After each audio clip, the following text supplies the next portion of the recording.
আলাইকুম, হিন্দু ভাইদের জন্য আদাব। আসলে মুন্না সম্বন্ধে আমি কি বলবো, মুন্না যদি বক্তৃতা করতো তাহলে কিন্তু আমার আর বক্তৃতা করা লাগবে না। কারণ আপনারা কম্পেয়ার করবেন, আপনারা বিশ্লেষণ করবেন, আপনারা মেপে দেখবেন যে এই 8 জন যে ক্যান্ডিডেট আছে তার মধ্যে বোঝানো কথাবার্তা এবং সঠিক কথা এবং যেগুলো কথার ভিত্তি আছে, বাস্তবতা, এই রকম কথা কিন্তু এই 8 জন ক্যান্ডিডেটের মধ্যে আমার লাঙ্গলের ক্যান্ডিডেট বিধায় কিন্তু আমি বলছি না, একজন ভালো মানুষ মুন্না, সেই ওনাদের থেকে কি ভালো সুন্দর কথা বলে না মুন্না? আপনারা কি বলেন?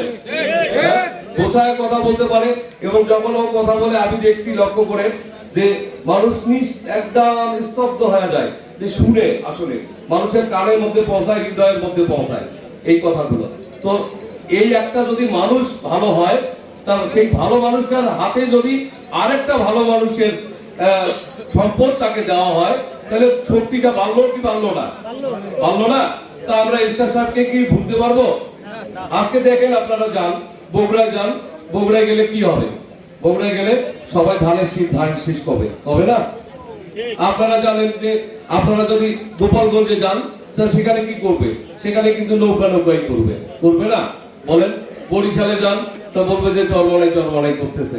তা আমরা যদি আমাদের সন্তান, আমাদের লাঙ্গল, যে লাঙ্গলের জন্য এখানে আপনারা রোজা রাখছেন, একটু আগে আমার ভাস্তা আসি বলে গেছে, আপনারা কুরবানি দিয়েছেন, আপনারা লাঠি ছোটা নিয়ে এরশাদের নমুনা বাতিল করছে, সেই জন্য এত দূর থেকে ডিসি অফিসে গেছেন। তো এগুলো তো আপনারাই করেছেন এবং আপনারা করেছেন বিদায় কিন্তু আপনাদের সাহসে, এবং আমিও আপনাদেরকে সাহস দেই যে আপনারা যেমন ভাবে লাঙ্গলকে ভালোবাসেন, আপনাদের জন্য আমরাও আছি আপনার বুক বেঁধে। যদি কখনো আপনাদের কোনো ধরনের কোনো অসুবিধা হয়, সেখানে দেখবেন যে আপনার এই লাঙ্গল প্রেমিক আমিও আপনাদের পাশে দাঁড়াইছি। তো এরশাদের লাঙ্গল, এই লাঙ্গলের আমানত আমার থেকে বেশি প্রেম কিন্তু আপনাদেরই আছে এরশাদের প্রতি। তা আমি শুধু একটি কথা বলতে চাই যে এমপির যে বরাদ্দ, এমপি একজন এমপির সঙ্গে যদি সমন্বয় না থাকে উপজেলা চেয়ারম্যানের, তাহলে কিন্তু উন্নয়ন সম্ভব হয় না, হয় কি? আর অনেকের আগে আমি শুনছি অনেক চেয়ারম্যান ক্যান্ডিডেট যারা দাঁড়াইছে, তাদের নাম না বলি, আপনারা যেহেতু অনেকে এখানে তাদের লোকজনও আছেন এবং আমাদের লোকজনও তাদের মিটিং এ থাকে, তারাও আমাদের মিটিং এর লোকজন থাকেন, সবাই মিলে আপনারা বলেন যে আপনারা নাকি ডিওলিটার, আপনারা নাকি কোনো রাস্তাঘাটের উন্নয়ন করছেন, আপনাদের নাকি চিফ ইঞ্জিনিয়ার বা কেউ দিয়ে আপনাদের দ্বারাই উন্নয়ন করাইছে। এটা কি সম্ভব বলেন তো? এখন তো প্রতি ঘরে ঘরে, আগে নাইলে আমাদেরকে রংপুরের মানুষকে সবাই বোকা বলতো, মফিজ বলতো, অনেক কিছু বলতো, কিন্তু এখন মফিজের ঘরে কিন্তু ডিগ্রি পাস ছেলে আছে না? মফিজের ঘরে কিন্তু এখন মাস্টার ডিগ্রি পাস আছে। তাহলে আমরা কি মফিজ? তা আমরা এখন ফেসবুকের যুগ আসছে, আমরা এখন ইন্টারনেট দেখি, আমরা টেলিভিশন দেখি, আমরা সবকিছু দেখি। দেখতে পারলে আমরা বুঝতে পাই। আপনি আপনার বাচ্চাকে জিজ্ঞেস করবেন যে একটা এমপি মহোদয়ের ক্ষমতা বেশি নাকি একজন সাধারণ ইউপি চেয়ারম্যানের ক্ষমতা বেশি?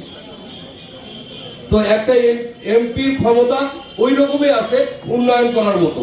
এবং শুধু এমপি, আমাদের এমপি না, হ্যাঁ, আমাদের মনে হয় একটা মিছিল আসতেছে, আমরা সবাই করতালি দিই তা থেকে, হ্যাঁ, ফলিয়া থেকে আসছে, সবাই আমরা তালি দেই, ওরা উৎসব হবে, আমরা উৎসব হবে। তো আমি যেটা বলতেছিলাম যে একটা এমপি শুধু এমপি না, আজকে আমাদের ভাগ্য ভালো, আমাদের ভাগ্য যেমন ভালো, আমাদের কারণে জিএম কাদেরের ভাগ্য ভালো। কি বলে নাকি মিথ্যা বলছি? আমাদের ভাগ্য যেমন ভালো, আমাদের কারণে জিএম কাদেরের ভাগ্য ভালো, মেয়রের ভাগ্য ভালো। কারণ আজকে জিএম কাদের আমাদের পার্টির চেয়ারম্যান এবং বাংলাদেশের সংসদের বিরোধী দলীয় নেতা। তাহলে দেখা যায় যে জিএম কাদের যে পর্যায়ে আছে, 10টা মন্ত্রীর থেকে বেশি পাওয়ার কিন্তু তার আছে, নাকি না? আমরা কি সারা জীবন এইরকম করে অবহেলিত থাকবো? আমরা বিগত দিনে কি হয়েছে ওটা দেখার বিষয় না। এখন তো সমন্বয় কিন্তু ভাবে ডিজিটাল যুগে লুকার কিছু নাই। কেউ যদি গম বাড়ির ওই শুনি ভুট্টা বাড়ির ধান চাউল ফেলে দিয়ে হয়, সেটাও কিন্তু মানুষ জানে না কোন চেয়ারম্যান ফেলে দিয়ে তুলছে, এগুলো কিন্তু মানুষ জানবে। তো আমরা চাই যে বিরোধী দলীয় নেতা যেহেতু আছে, আমাদের পার্টির চেয়ারম্যান যেহেতু, উনি এমপি, উনি সৎ মানুষ, উনি শুধু ক্লিন ইমেজের মানুষ, উনি শুধু বাংলাদেশে না সারা বিশ্ব তাকে